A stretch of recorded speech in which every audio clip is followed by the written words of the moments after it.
Lemon Tea Talks, episode 1. Hi guys, and welcome to Lemon Tea Talks, episode 1. So this episode is called We Listen and We Don't Judge. Listen and we don't judge. You've been getting to know someone for a couple of months. They are everything that you prayed for. Oh, yeah. Oh my gosh. One day, they confess to you. Oh. Okay. Where is this going? That before coming to Christ, meeting the Lord, look at his face. They used to work in the sex industry, i.e. they were a prostitute or something, okay? Is that a red flag for you? Or do you continue to, or do you call it a day? And you have to give your reason why. Alright, the first one that came to my head is me Madeline. So, John 8:7, when Jesus Christ spoke to her. No, you have to speak truthfully though. No, I'm going so back. this is what you would do. I would this think about me do. Madeline. That's what I would think about straight away. Okay. Because Jesus Christ forgave her. You understand? So who am I to judge you from your past? You in Christ, you're new creation. You're everything that I've been praying for. It's not easy to find that destiny woman. So if you're everything I've been praying for and you have a past, forget your past. You know, you got your future with me. Si te pido un beso, vendámelo. Yo sé que estás pensándolo. Llevo tiempo intentándolo. Mami, estoy tan gritándolo.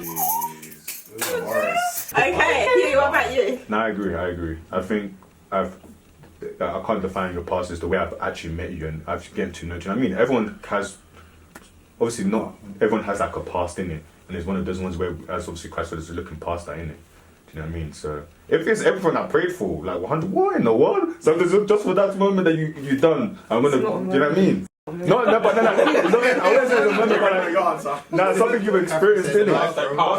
It's a lifetime past, but now she's clean with the blood, innit? You know what I mean? And every single day we're cleaning, you know what I mean? We're cleaning each other, we're rinsing each other. Showering.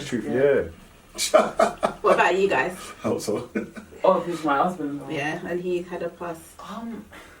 I don't think women are really too fussed We're about not. I don't think that's we are. more like men, isn't it? I just prefer not to know body count and all that. But like, you know, it's okay. What if he had like 4 different children from 4 different women? Would you? But this is all before Christ. Scratches.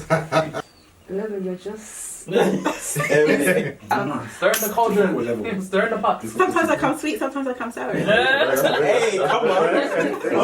Might have put lemon, right? Hey. These questions are really... Go on, Catherine. Would you accept? Would you? I'm really, really sorry, but I couldn't do it. I'm really sorry. Why not? Because if you're actually thinking about it, you're still gonna be in their lives. I can't deal with that. I cannot. 4 different mums as well. That's a no. To be honest, I think that's the only thing that makes it messy. Because let's say if it was like one partner, even if it was one, I still can't. That would be just you tried your best and the relationship didn't work. But 4 is when it's like that's when it becomes messy. And it can type thing, isn't it? I don't know. Like I have a limit. Like 4 or 5, that's too much for me. It's too Unless much. maybe they're all grown.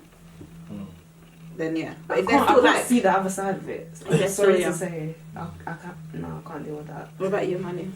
I was just thinking that Henry VIII had wives, but did they all have children? I don't think they all had children. I don't know, but Joseph had wives and they all had children. They all had children. Yeah. Oh yeah, you did. Yeah.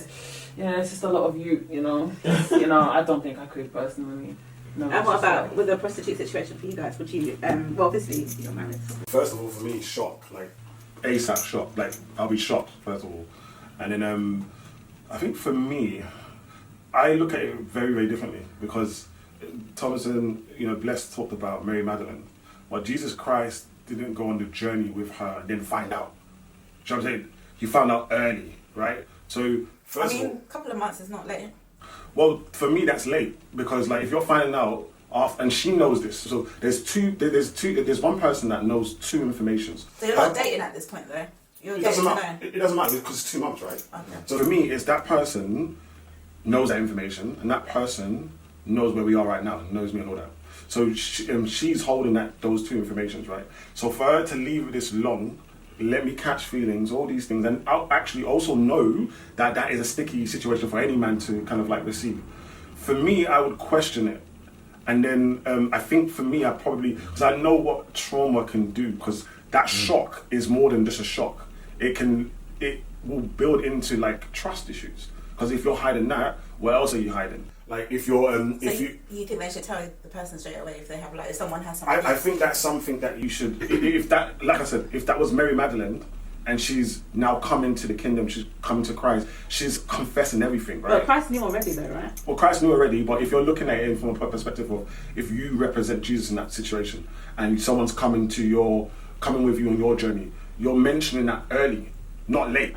So for her to not even mention it early, she's hiding, right? So if she mentioned it early, how would you feel about that? I would feel fine. That's what I'm saying. It's not about her doing it. It's about when she's saying it. It's not about her past, it's about when she's mentioning it. What about you, Mark? You can't copy that. I'm stealing part of it, because part of it makes perfect sense. I thrive off transparency. And I'm very intentional about fostering a safe space for a partner. And the deepest connections I've had in the past have all been linked to us both feeling free to share our deepest, darkest past, even present thoughts and feelings. So the longer it takes for us to get to the place where she's willing to do that, especially if the relationship's already started, the bigger of an inflow it's going to be. And if it's a scenario of she's everything I pray for, that's a huge green flag as far as being willing to do the work. There are phenomenal women out there that, because they're so phenomenal outside of a relationship, they've never been corrected or held accountable or anything because there's nothing to see. But under the closer microscope of a relationship or marriage, things get pulled up, and because they're not willing to do the work, because they live their whole lives being considered perfect and virtuous and whatnot, they struggle, and they become, and it actually creates a more combative nature. So her journey the whole sex worker journey towards becoming the perfect wife resulted in her becoming the perfect wife. But things like the communication, transparency is what's going to determine, is she actually what I prayed for? Ooh, wow. But she is. It's always... Integrity. But that's true. That was a deep thought through answer. I was inspired by the story of David. Obviously, his grandma was Rahab, the harlot. And so if Rahab's dad had said no, then David would not have been in existence. So I feel like sometimes we need to think about that grace, because that grace is what could birth the next, whoever God's got to do something great in the kingdom.